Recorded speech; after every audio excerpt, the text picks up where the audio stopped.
October 1ರಂದು ನಡೆಯಲಿರುವ ಅಂತಾರಾಷ್ಟ್ರೀಯ coffee ದಿನಾಚರಣೆ ಅಂಗವಾಗಿ ಮೈಸೂರಿನ ಅರಮನೆ ಬಳಿ 20 ಕಪ್ ಸಾವಿರ ಪರಿಶುದ್ಧ ಚಿಕೋರಿಲೆಸ್ ಕಾಫಿಯನ್ನ ವಿತರಣೆ ಮಾಡಲು ಯೋಚಿಸಲಾಗಿದೆ ಎಂದು ಜಿಲ್ಲಾ ಪ್ಲಾಂಟರ್ಸ್ ಸಂಘದ ಅಧ್ಯಕ್ಷ ಪರಮೇಶ್ ಹೇಳಿದರು. ನಗರದಲ್ಲಿ ಇಂದು ಸುದ್ದಿಗಾರರೊಂದಿಗೆ ಮಾತನಾಡಿದ ಅವರು, ಭಾರತದ ಕಾಫಿಯ ವೈಶಿಷ್ಟ್ಯ ಹಾಗೂ ಕಾಫಿಯಿಂದ ಆಗುವ ಪ್ರಯೋಜನಗಳ ಬಗ್ಗೆ ಜನರಲ್ಲಿ ಜಾಗೃತಿ ಮೂಡಿಸುವ ಸಲುವಾಗಿ ಈ ಕಾರ್ಯಕ್ರಮವನ್ನು ಆಯೋಜಿಸಲಾಗಿದೆ. ಇತ್ತೀಚಿನ ದಿನಗಳಲ್ಲಿ ಪರಿಶುದ್ಧ ಕಾಫಿಗೆ ಬದಲಾಗಿ ಚಿಕೋರಿ ಬಳಕೆ ಹೆಚ್ಚಾಗಿದ್ದು, ಇದು ಅಪಾಯಕಾರಿಯಾಗಿದೆ. ಆದುದರಿಂದ ಚಿಕೋರಿ ಕಾಫಿ ಬಳಕೆ ಕಡಿಮೆ ಮಾಡಿ ಪರಿಶುದ್ಧ ಕಾಫಿ ಬಳಸುವಂತೆ ಸಲಹೆ ನೀಡಿದರು.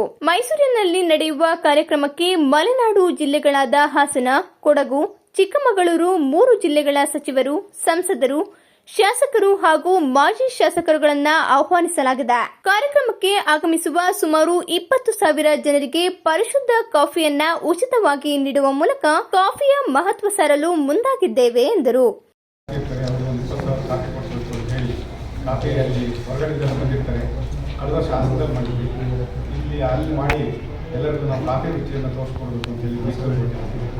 ಅದಕ್ಕೆಲ್ಲ ನಿಮ್ಮ ಸಹಕಾರ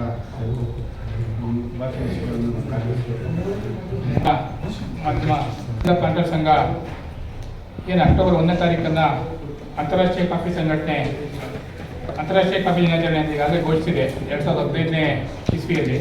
ಅದರಂತೆ ಹಾಸನ ಪ್ಲಾಂಟರ್ ಸಂಘ 9 ಅಂತಾರಾಷ್ಟ್ರೀಯ ಕಾಫಿ ದಿನಾಚರಣೆಗಳನ್ನು ಹಾಸನ ಜಿಲ್ಲೆಯ ವಿವಿಧ ಸ್ಥಳಗಳಲ್ಲಿ ಮಾಡಿದೆ. ಹಳೆಬೀಡು, ಬೇಲೂರು, ಸಕಲೇಶ್ಪುರ, ಹಾಸನ, ಪಾಳ್ಯ ಹೀಗೆ ಹಲವಾರು ಕಡೆಗಳಲ್ಲಿ ಯಶಸ್ವಿಯಾಗಿ ಮಾಡಿದೆ.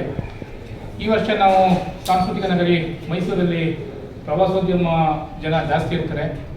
ಹಾಗೆ ಮಹಾರಾಜಕೀಯಲ್ಲಿ ಕಾರ್ಯಕ್ರಮವನ್ನು ಉದ್ಘಾಟನೆ ಮಾಡಬೇಕು ಅಂತೇಳಿ ಈ ವರ್ಷ ನಾವು ಹಾಸನ ಜಿಲ್ಲಾ ಪ್ಲಾಂಟರ್ ಸಂಘದವರು ಮೈಸೂರಿನಲ್ಲಿ ಕಾರ್ಯಕ್ರಮ ಮಾಡಲಿಕ್ಕೆ ತಯಾರಿ ಮಾಡ್ಕೊಂಡು ಈಗಾಗಲೇ ಪರ್ಮಿಷನ್ ಕೂಡ ತಗೊಂಡು ತಯಾರಿ ಕೂಡ ನಡೀತಾ ಇದೆ.